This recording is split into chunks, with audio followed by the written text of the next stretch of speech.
好，Hello，子珊， Hello Vincent，你好啊，我我哋又哋又再嚟到販賣研究所，係啊。係啊，今日我哋今日講呢個題目好有趣，喺香港發生，同埋即係呢個故仔係我話俾你聽。不過首先睇下呢個公仔先，好搶眼係啊，喎。嗱係啊，，Bubu 好多人都知啦，所以咧，你當日同嗯我講故仔嗰陣時咧，我就覺得好過癮，我好想去研究呢件事點樣發生嘅。好，咁啊，題材俾大家知道先，係嘛？我哋叫當 Bubu 遇到馬主啦，係嘛？咁就我哋嘅題材係關乎於點樣針對 Ultra Rich 族群咧，去做啲周邊訂製嘅營銷嘅咁樣。好，咁個故事我諗，因為大家都知道呢個泡泡瑪特呢個 brand 出咗有好多唔同嘅產品啦，咁其中最出名、最受歡迎就係 Labubu 啦。咁當然啦，泡泡瑪特近年嘅生意就好多浮沉嘅。當中國同香港嘅生意飽和咗之後咧，近1-2年咧，其實佢哋延伸去歐美同亞洲咧係非常成功，尤其泰國啊、美洲嗰個翻倍嘅嗰個生意好犀利啊，亦都好多 fans 嘅。咁所以咧，其實除咗Pop Mart 本身自己生意勁咧，亦都衍生咗好多周邊嘅生意嘅。咁其中一個比較多人做嘅就係幫嗰啲 Labubu 做一啲訂製嘅衫啦。咁但係呢啲衫咧，坦白講咧，而家喺淘寶咧，即係100幾十都有見㗎啦。咁所以咧，作為一個周邊生意咧，都係一個好競爭大嘅紅海生意啦。不過有啲聰明嘅商人咧，亦都諗到，喂，如果我要做得大啲，咁我可以做得佢高質素啲噶嘛。咁所以咧就會衍生到過千蚊嘅呢啲衫，因為咧佢就用一個同明星同款嘅模式去做招來啦。咁我覺得呢個已經好勁啦。但係 until 你同我講嗰個版本咧，我覺得仲犀利。咁所以咧，不如呢個古仔，子珊由你介紹俾我，不如由你介紹咯，好嘛？好啊，好啊。嗱，我哋頭先留意到咧，由第一張相開始咧，即係嗰個介紹圖咧，我哋就會見到 Labubu 好搶眼之餘咧，佢着住嗰件衫都好搶眼。咁呢個衫唔係話邊個品牌嘅衫或者同明星撞款，而係騎師彩衣啊。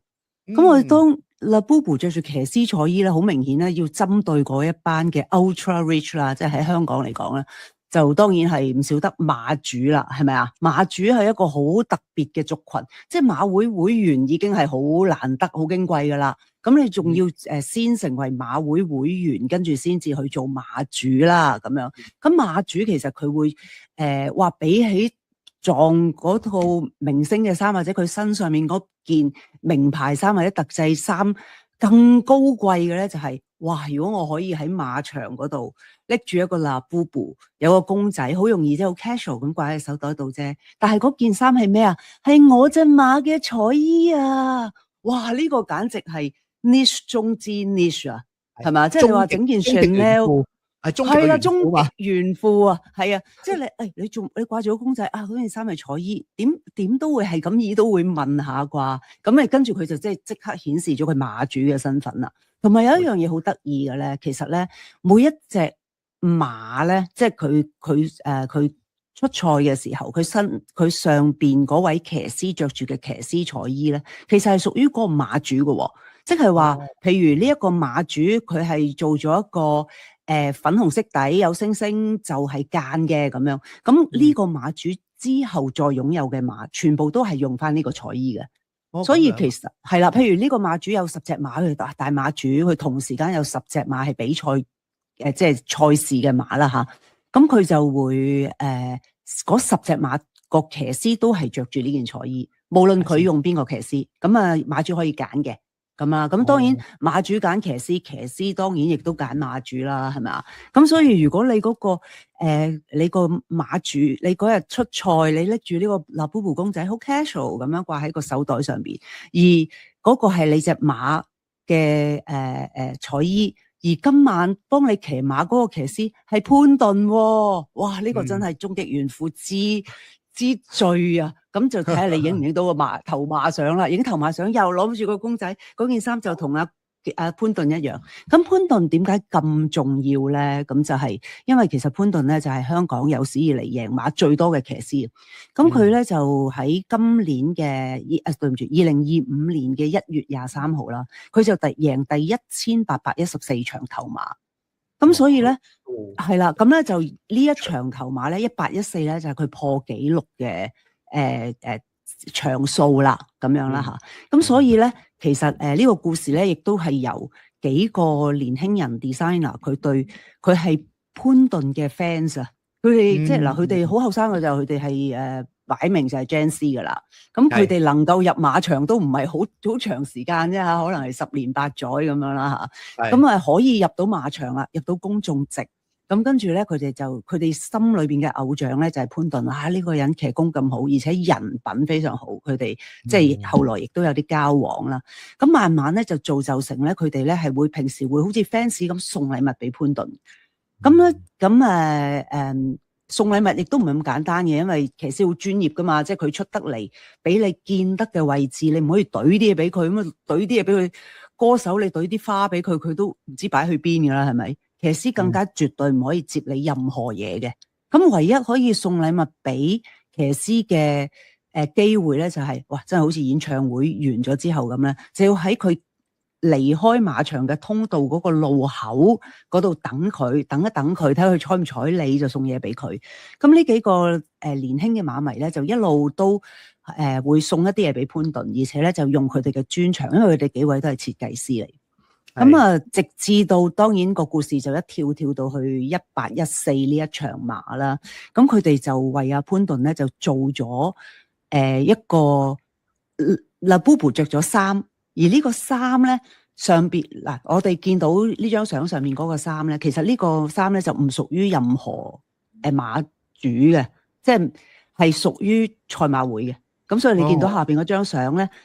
如果即係馬會要揾啲騎師出嚟宣傳嘅時候，咁嗰啲騎師冇理由你又着呢個馬主，我着嗰個馬主，哇咁啊真係爭崩頭啦！咁所以咧呢一件咧就係騎師賽馬會嘅彩衣。咁好啦，佢哋就送咗呢一個公仔俾阿潘頓啦嚇，亦都冇偏心邊一個馬主或者邊一隻馬啦。咁阿潘頓咧就係芸咁多禮物之中，佢覺得好特別啦。即係真係 tailor made 去做一件彩衣擺落去一個咁隻手可以嘅公仔嗰度，咁所以咧，我留意到呢件事嘅時候咧，其實喺潘頓嘅 Facebook 嗰度，sorry 佢係 IG 嗰度，咁就見到上邊嗰張相，咁呢張相咧，我知道一定係潘頓影嘅，點解咧？因為嗰個場嗰個背景咧，上面嗰張相係其實係騎師個過磅室。即係每一次賽馬完之後咧，騎師要入去呢個過磅室咧，就放低晒佢嗰啲器具啦，咁然之後咧就磅重，睇下你嘅磅數咧係唔係你出賽應該有嘅磅數，咁先至派彩作實，即係賽果作實就可以派彩啦咁樣。咁呢個騎師室當然係唔係人人都入到啦，係咪？咁所以可以想像係我都可以想像到潘頓收到呢個禮物，佢都好開心，亦都同時為佢嘅1814非常之開心。咁佢就所以佢會親自咁呢件事立即變成一個 endorsement 啊！即係假設你做件衫俾 Jenny 自己喺佢個後台演唱會後台嗰度擺喺度影相，哇！咁就真係好大件事啦！咁所以咧呢個故事咧亦都係由我發現呢個 Labubu 開始，我就講俾阿 Vincent 聽，咁就呢個咧其實就係佢第1814場即係破香港紀錄呢個嘅禮物嚟嘅。咁跟住咧，係啦，咁3個好純粹嘅 fans 咧，就開始諗生意咯。但係呢個諗生意咧，竟然都係有一個好熱血、好令人鼓舞嘅故事。可能應該冇乜人知嘅。其實係潘頓親自去鼓勵佢哋。你哋3個，你哋做得咁好，你哋不如將佢變成業務啦。如果有一日你將佢變成業務嘅話，我支持你。咁樣係一句咁樣，偶像同你講，一個追隨咗好多年，可能由1500場、1600場開始追隨佢嘅 fans。其實一個騎師一年要贏幾百場先至可以做到，即係一個1800個 win 嘅紀錄嘅咁啦。咁所以潘頓就親自鼓勵佢哋，就話你哋做業務啦，你哋做業務嘅話，我支持你咁樣。係咁。跟住呢個咧就係我哋見到嘅第一個支持啊，即係第一次喺3月，應該喺3月啦嚇，3月嘅時候咧，潘頓親自攞咗呢個公仔就擺咗入去，跟住之後仲發展咗一連串嘅之後嘅事喎。係啊，冇錯。其實咧，我諗呢個古仔最有趣嘅地方就係其實呢幾個年青人咧一直都係當潘頓係呢個偶像啊嘛，一直都送頭先講唔同送唔同產品。早期唔係 Labubu 嘅，即係早期係譬如我聽佢哋講咧，係攞啲 Nike 啊或者唔知咩其他牌子嘅波鞋咧，就再改裝變成一個潘頓嘅禮物，咁即係真係似你嗰啲追星族咧，成日去送禮物俾個偶像嗰種做法。咁但係好有心思，亦都好 show 到自己嘅功力嘅。但直至到咧呢個 Labubu 咧就衍生咗一堆生意啦。而我想提出一個 point 嘅，我哋好多時咧話我哋做一啲 marketing。我哋希望要做一個好大嘅 fan base，或者一定要好多 like 或者好多好 viral 先爆嘅。你睇翻呢個 post 咧，其實呢個潘頓呢個 post 衍生之後嘅生意咧，其實呢個 post like 得23個 like 嘅啫喎，係嘛？唔係好多 like 㗎咋。但係因為呢個係 TKH Studio 嗰個 like。係啦，冇錯，但係即係潘頓自己嗰個可以揾下多啲啦嚇。但係其實本身因為佢個 base 係因為 ultra rich 嘅人啊嘛，其實只要 as long as 嗰啲人即係認識潘頓或者潘頓幫佢 endorse， 佢未必需要一個好大嘅 base 去睇佢呢個 post。咁所以衍生到後期呢個生意就係因為潘頓嘅關係啦，有好多其他馬主都會覺得，哇，不如我又做一個咁嘅 Labubu 啦。而因為阿潘頓鼓勵佢哋做一個咁嘅彩衣，咁嘅 Labubu 彩衣係冇錯。咁變 that's why 因為有潘頓嘅 endorsement， 咁啊變咗可能好多馬主亦都 through 阿潘頓問，喂，點整㗎？點會有呢個嘢㗎？邊個幫你整㗎？咁樣咁就由佢引薦咗後期好多嘅一啲彩衣嘅設計啦，或者彩衣嘅生產啦。咁就即係呢個 TKH Studio 咧，如果你上去呢個網睇咧，你就有好多唔同嘅版啊，有大亦都有細。咁個好處就係因為比剛才可以頭先講過嗰個高質素嘅喺頭先見到同啊咩 Blackpink 同款嗰啲可以仲犀利，因為佢真係獨一無二噶嘛。原理上呢個公司可以 charge 到好貴啊！如果以我哋做開生意嘅人諗下，但我知道呢幾個後生仔都好 humble 嘅，即係佢哋都喺度揾緊一個最好嘅 pricing， 咁啊佢哋都唔係charge 到非常之誇張嚇。咁但係其實實際上佢哋要去 charge 個 higher price 咧，其實佢哋有一個咁嘅本錢，因為實際上佢哋嘅做工係好靚。因為我聽過佢哋講咧，每一個 Labubu 上面呢個咁嘅彩衣，佢真係同嗰個騎師嗰件彩衣係 almost 係一模一樣嘅細緻嘅喎，係嘛？個細節啊。嗱，咁我想講講做呢啲彩衣嘅難度先。首先嗱，Labubu 咧通常咧有兩個 size，佢都係 standard，一個咧就掛袋嗰個細細個咁樣啦，係啊。咁另外一個咧就係擺喺度嘅，咁所以咧其實兩個 size， 一個大一個細。其實任何嘅衫咧，我哋先唔好講上邊嗰啲 pattern 先。任何嘅衫咧，由細變大，即係由人着咁大變做細嘅，其實咧係。你其實要度身嘅，理論上你要度身，你要度下個公仔個腰圍係幾多啊？你用咩料啊？有冇得彈性啊？咁樣啦嚇。咁咧就我仲想講一個關於彩衣嘅資料，就係咧嗰個衫咧係邊個騎師着都冇分別嘅，因為即係跟馬主噶嘛。但係條褲咧上面係會寫騎師個名嘅，即係條褲係跟騎師嘅。件衫咧就係跟馬主嘅，咁咧喺香港咧嗰條褲咧就全部都係白色啦，然之後咧就喺側邊嘅髀位咧，左邊應該係左邊嘅髀位咧就會有個騎師個名嘅，咁所以咧呢一批嘅 Labubu 衫咧佢就係側邊即係條褲咧係寫住 Zac Poulton 啦、潘頓咁樣啦，咁然之後上邊嗰件衫咧就跟翻個馬主嘅彩衣啦。好啦，咁 imagine 一個馬主，我估計多數都係女啦嚇，都有男嘅。咁啲女士咧就會佢接觸佢哋知道可以 tailor made 嘅時候咧，咁就首先就要當然佢要講個馬名或者係俾個彩衣嗰個俾個designer 去知道係點樣啦。然之後 designer 其實要做嘅咧，其實都好困難嘅，因為其實你知唔知彩衣英文叫咩啊？唔知喎，係咪叫 silk，即係絲綢咁解，叫 silk。咁咧馬會嘅即係騎師嘅彩衣咧，其實基本上佢係用絲去製造嘅，應該係。咁於是咧，其實佢做出嚟，佢唔可以揾啲 T 恤布啊，揾窗簾布啊，求其揾塊布做，佢都係完全係要揾啲另嘅面，即係可能係 polyester， 但係都要係一個 silk 嘅 look 啦。咁然之後咧，其實每揀一件彩衣咧，其實係一個 tick 嚟嘅，即係一個馬主要去註冊一件彩衣嘅時候，佢要咩色嘅領啦，咩色嘅袖啦，幾多間啦，有冇斜間啊，揀粒星啊咁樣，咁樣逐樣去揀嘅。咁你諗下，將呢一樣嘢放細由大放細，其實有一定嘅難度嘅。即係譬如你係真係有條邊嘅咁樣嚇，你有條邊，嗰條邊你係選擇印上去啊，油上去畫上去啊，定係你真係夾一塊布咧？嗰粒星星如果喺騎師嘅衫上邊嘅時候，你係車落去啊，定係黐落去咧？咁樣好多種方法去演變。你可以講真，如果我同你做，會做一件好核突嘅出嚟。我哋又去做，我又要黐粒星星咁，可以做一件好核突。但係你見到佢咧係件都好靚，咁其實佢裡面即係淨係個設計階段啦，跟住揾布料啦。我想象可能喺香佢要有呢個紅色，佢真係要攞住個顏色去對，去揾條咁嘅絲帶。可能佢我做個袖嘅嗰個其實係一個粗嘅絲帶，假設係咁。咁所以咧其實係會好多嘢做，同埋咧將佢變細嘅時候咧，嗰啲我哋叫放 spec 啊，即係將個 specification 去放大縮細。但係 Labubu 唔係一個人嚟噶嘛。佢嘅腰團比例係唔係好啱噶嘛？係咪？咁所以其實你係要好掌握一個公仔嘅 3D， 然之後去做一件佢着咗出嚟係啱比例，而一望落去就係呢件就係我彩衣嘅衫。所以其實個難度非常之高。我知道咧，佢哋做一件咧嗱，可能即使有工多藝熟呢樣嘢，你都要花時間去揾料嘅，係咪？因為每個馬主嗰件衫嘅顏色都唔同嘅。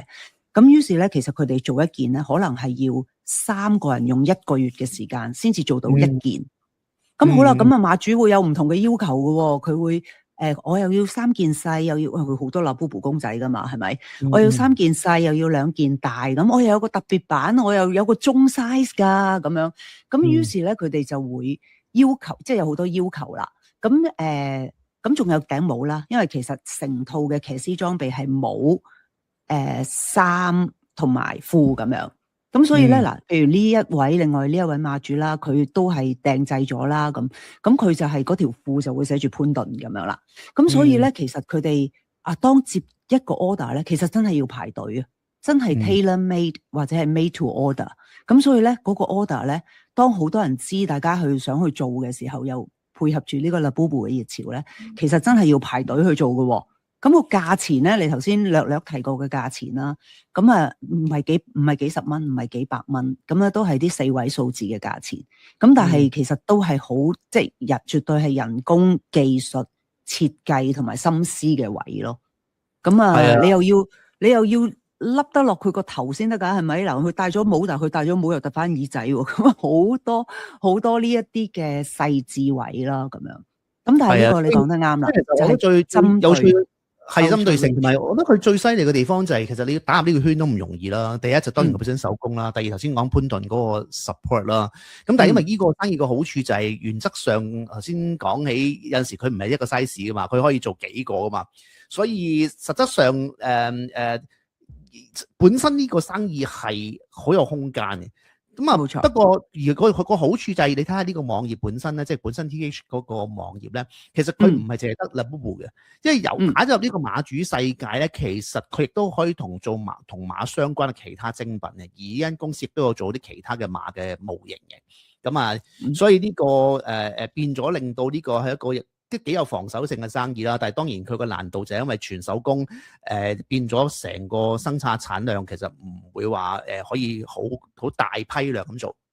我記得我問嗰個訪問嗰個老闆咧，佢呢啲唔係叫商品啊，佢每一個都叫作品啊。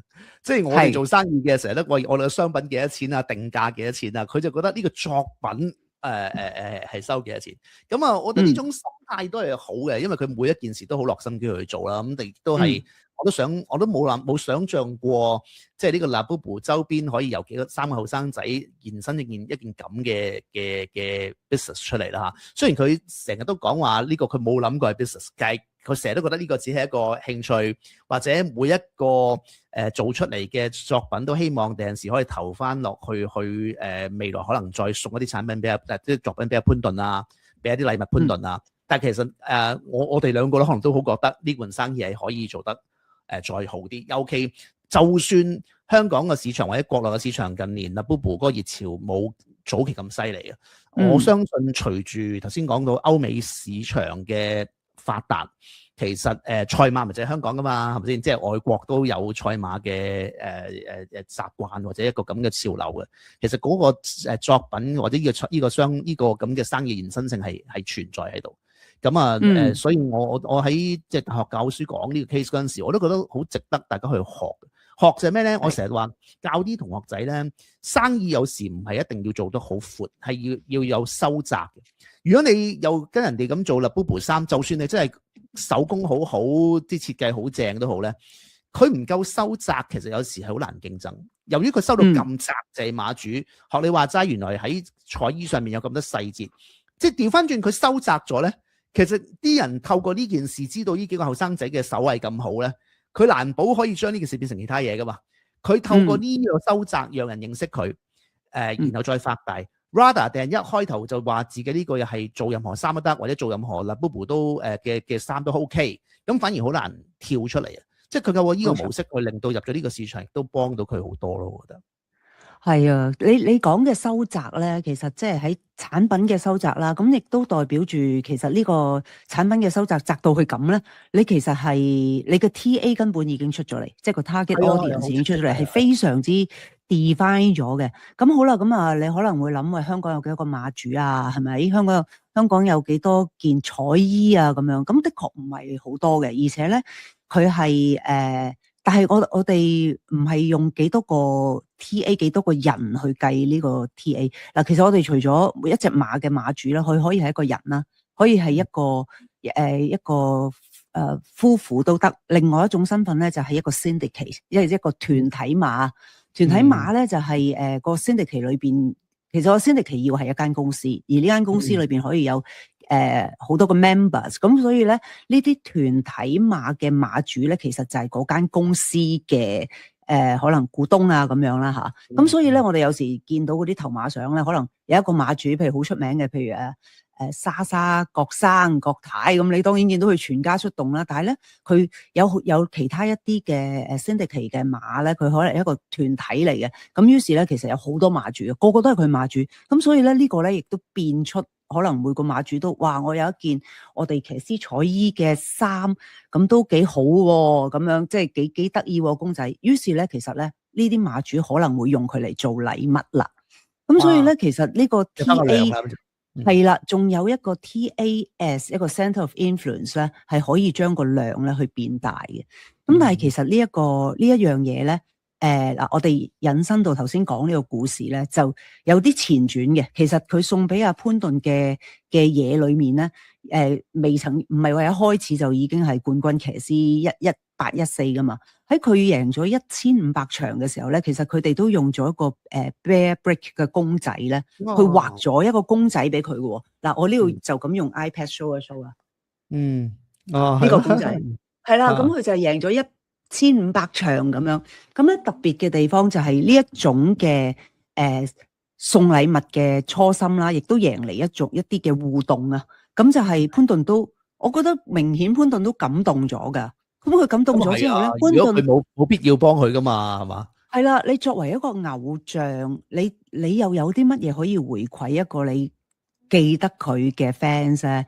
咁啊，如果我係一個歌手，我可能係拋啲嘢落去俾台下邊啦，係咪？我係一個球員，我完咗之後，我除咗件衫掉俾球迷咁樣啦。咁啊，潘頓都好有 heart 嘅。其實咧，騎師咧有一啲叫做goggles 啊，即係佢哋嗰啲，我唔知叫沙鏡、沙罩啊，即係咧去擋沙嘅，但係佢都望到嘢噶。咁咧潘頓咧就係收咗禮物之後咧，佢就回饋翻呢個沙罩嘅。goggles 俾佢哋啦，咁佢哋唔會攞住呢個咧就去賣啊，或者係攞去炫耀喎。佢哋翻去咧，再將佢變成一個作品，將佢由畫咗潘頓個樣落去，跟住送翻俾潘頓。咁潘頓就收埋呢啲，所以就會有嗰句鼓勵嘅說話，不如你哋去將佢變成業務啦，真係好，你做得好好啊！你做嘅時候，我會支持你咁。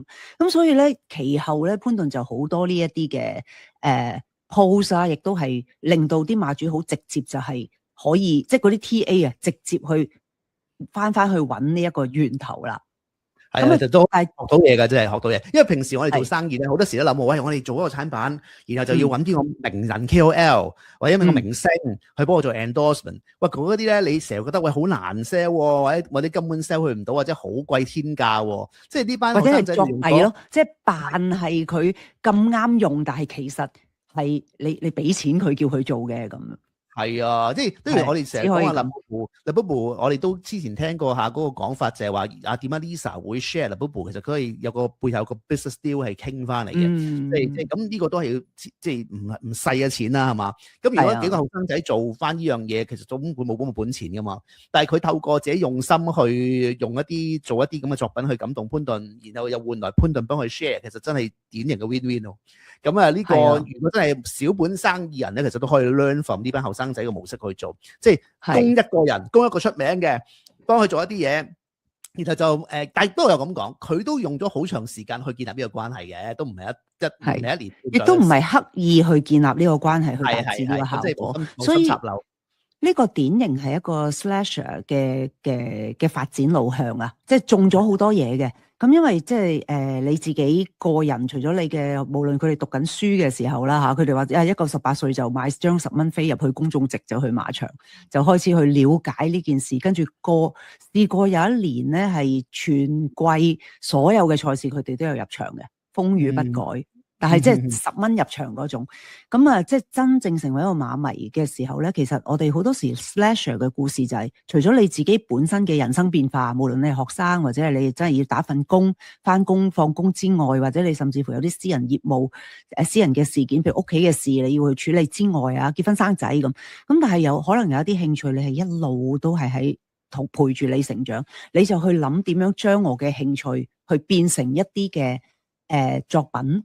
然之後就睇下佢可唔可以變成業務，咁其實呢個都係一個軌跡嚟嘅，但係即係注入嗰個就係真心中意，同埋亦都攞到被中意嗰個偶像嘅一個回響，令到呢件事係更加快去達到接觸到佢嘅 TA 啦。咁佢哋亦都有個 inspiration 嘅，其實即係圍繞住賽馬，可唔可以有一啲嘅周邊嘅產品咁咧？我覺得咧呢個咧係香港馬會都俾咗一個好大嘅、好直接嘅 inspiration 佢哋，因為其實馬會咧佢其中一個業務咧就係佢都覺得馬主係好重要嘅 TA， 佢都覺得要喺馬主嘅周邊嗰度咧就係發展一啲嘅產品，所以其實其中一個系列咧就係特別係同啲馬王有關嘅，咁咧其實咧我都有幸咧，我都有或者贏大賽嘅馬啦，我都有幸咧，當我係馬主嘅時候咧，我都有2隻馬仔咧係有馬會作出嘅 official 嘅禮物啊，唔係紀念品啊，公仔啊，好啦嗱，一個咧就叫軍事攻略，咁係啦，咁佢贏大賽啊。咁跟住咧呢一隻咧就直情係應該係2012年嘅馬王軍事出擊。咁佢出親賽咧都會戴呢一個紅頭罩嘅。咁所以咧馬會咧亦都係非常之象真咁樣，即係起碼隻馬係棕色啊、白色啊、黑色啊嗰啲，呢啲一定會做到啦吓。咁但係即係佢贏咗 group 嘅賽事啊，或者係贏咗啲大賽啊、國際大賽啊，或者係馬王咧就會出呢啲公仔，亦都有啲再細啲咁。咁其實幾個小朋友咧。佢哋即係當佢哋中意馬嘅時候，覺得哇呢個係一個業務嚟嘅喎，點樣會係一啲即係真係好好嘅產品，好有紀念性嘅珍藏價值嘅咁就所以其實佢哋都會諗啊，如果我都做到呢一啲嘢，然之後佢個對象就收窄咗去潘頓嗰度咁啦。咁咧我都仲有即係我當然都有珍藏啦。我而家睇翻個價錢牌咧係180蚊嘅啫喎。咁嗱，如果你作為一個馬主，有一隻你嘅馬，你係咪第一件事打去馬會？喂，你其實你做咗幾多件啊？我買晒佢啊！我嚟送俾朋友啊！我今年唔派利是咯，我派隻馬咁樣，係嘛？咁所以其實你能夠做到呢樣嘢咧，其實嗰個TA 再 TA 衍生出嚟嘅下一個圈子，再衍生出嚟嘅禮品市場，其實都唔係真係話好窄噶。咁嗱，今次就係啊，因為佢只係Labubu先啫嘛。因為坦白講，個馬主佢要即係養馬或者即係有一隻馬，實際上佢根本係唔係即係唔係窮先啦，大把錢啦係嘛？問題只係話究竟呢件事佢買緊嘅係一個乜嘢？即係透過養馬，透過去做馬主呢件事，佢都一定程度上有啲虛榮心啊，或者有啲想去透過呢樣嘢去做啲 networking。咁所以其實由呢個咁嘅目標而衍生嘅產品係可以好多，唔係淨係 Labubu。不過咁啱，因為 Labubu 亦都紅，亦都有得興起，亦都隨住嗰個潮流而衍生到好多人認知呢件事。但係實質上本身個 TA 透過收窄嗰個 business 個 model 或者個 business 嘅可能性都仲係好闊嘅。咁所以今日呢個案例，我覺得幾有趣。